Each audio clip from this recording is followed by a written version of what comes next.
நம்ம டெய்லி vlogல இன்னைக்கு டே 5. இன்னைக்கு காலைல 6 மணிக்கு எழுந்தேன். வெளியே வந்து பார்த்தா துரு சைட் அடிச்சிட்டு இருக்காரு. அம்மா காஃபி போட்டு கொடுத்தாங்க, அதை அப்படியே குடிச்சிட்டு துரு கிட்ட ஒரு முத்தம் கேட்டேன், அவனும் கொடுத்துட்டு போயிட்டான். அப்புறம் நானும் ஃப்ரெஷ் ஆயிட்டு ஜிம்மு கிளம்பிட்டேன். நம்ம சூப்பர் சைக்கிள்ல தான் இன்னைக்கு ஜிம்முக்கு போனேன். நம்ம சூப்பர் சைக்கிளோட ஸ்பீட் என்னன்னு பாத்தீங்கன்னா 33 தாண்டாது. ஆனா நான் இன்னைக்கு வார்ம் அப்காக மோட் யூஸ் பண்ணாம ஓட்டிட்டு தான் வந்தேன். ஜிம்முக்கு வந்துட்டு ஆப்போசிட்ல இருக்கிற பில்டிங்க பார்த்தா ஒரே பறவைங்களா இருந்துச்சு. என்னன்னு பார்த்தா அங்க இருக்கிற அங்கிள் தான் அங்க இருக்கிற எல்லா காகத்துக்கும் ஃபுட் போட்டுட்டு இருந்தாரு. அதை பார்த்ததும் எனக்கு ஒண்ணுதான் தோணுச்சு, what uncle, it's very very good uncle. இன்னைக்கு ஸ்குவாட் அண்ட் அப்டமன் தான் ட்ரெயின் பண்ணேன். ஸ்குவாட்ல 3 கிளாसेस ஒரு 2 ரொட்டேன்ல போட்டு அப்டமனுக்கு ஜஸ்ட் மிஷின்ல ஃப்ரண்ட்டும் சைடும் போட்டு முடிச்சிட்டேன். என்னடா வொர்க் அவுட் அவ்வளவுதான் கேட்டா, இந்த 1 வீக்குக்கு பாடியை ஃப்ரீ அப் தான் பண்ணிட்டு இருக்கேன். அப்புறம் நம்ம மாஸ்டருக்கு ஒரு டாடா சொல்லிட்டு வீட்டுக்கு கிளம்பிட்டேன். அப்புறம் இன்னைக்கு சண்டே வேற, அம்மா கால் பண்ணி வேற மட்டன் வாங்கிட்டு வர சொல்லிட்டாங்க. அப்புறம் வீட்டுக்கு போயிட்டு என்னோட பிரேக்ஃபாஸ்ட்டை நான் தான் ரெடி பண்ணேன். 4 எக் பிரெட், அது கூடவே 2 பச்சை வாழைப்பழம் சாப்பிட்டு தூங்கிட்டேன். இன்னைக்கு நம்ம வீட்ல சிக்கன், மட்டன், ஃபிஷ், பிரான்னு சொல்லிட்டு எல்லாமே இருந்துச்சு. ஆனா பாவம் இன்னும் இவனுக்கு தரல போல,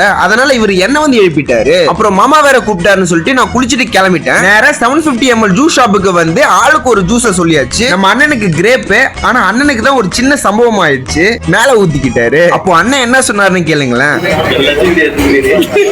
அப்புறம் நமக்கு அத்தி ஜூஸ் தான் சொன்னேன். மாமா சப்போட்டா ஆர்டர் பண்ணாரு. நாங்க 2 பேரும் 500 ml ஆர்டர் பண்ணா அவர் 750 ml ஆர்டர் பண்ணிருக்காரு. இது சரிப்பட்டு வராதுன்னு சொல்லிட்டு நாங்க 2 பேருமே அவர்கிட்ட ஷேர் போயிட்டோம். ஆனா உண்மையை சொன்னா அந்த 2 ஜூஸை விட நம்ம ஜூஸ் தான் டேஸ்டா இருந்துச்சு. அப்புறம் வீட்டுக்கு வந்து கொஞ்சமா ரைஸ், சிக்கன், மட்டன், பிரான், ஃபிஷ்னு சொல்லிட்டு எல்லாத்துலயும் கொஞ்சம் கொஞ்சம் வச்சு சாப்பிட்டேன். அப்புறம் உடனே பசங்க கால் பண்ணிட்டானுங்க கிரிக்கெட் விளையாட. வரும்போது தண்ணி கேன் வேற தூக்கிட்டு வாங்கன்னு சொல்லிட்டானுங்க. அப்புறம் கிரவுண்டுக்கு போய் பார்த்தா பாதி பேர் இன்னும் வரவே இல்லை. அப்புறம் இந்த சுட்டெரிக்கும் சூரியன் கூட கொஞ்ச நேரம் எல்லாரும் சண்டை போட்டுட்டு கடைசியில அந்த சூரியனே தன் தோல்வியை ஒத்துக்கொண்டு ஓடி விட்டது. அப்புறம் வீட்டுக்கு வந்து துரு கூட கொஞ்ச நேரம் விளையாடிட்டு டின்னருக்கு 2 தோசை சாப்பிட்டு தூங்க போயிட்டேன். அப்புறம் இன்றைய நாள் ரொம்ப அருமையாவே போச்சு. யாரு சொல்றதையும் கேட்காத, உன் மனசுக்கு எது நல்லதுன்னு தோணுதோ அதை மட்டும் பண்ணு. உன் கூட நான் இருக்கேன்.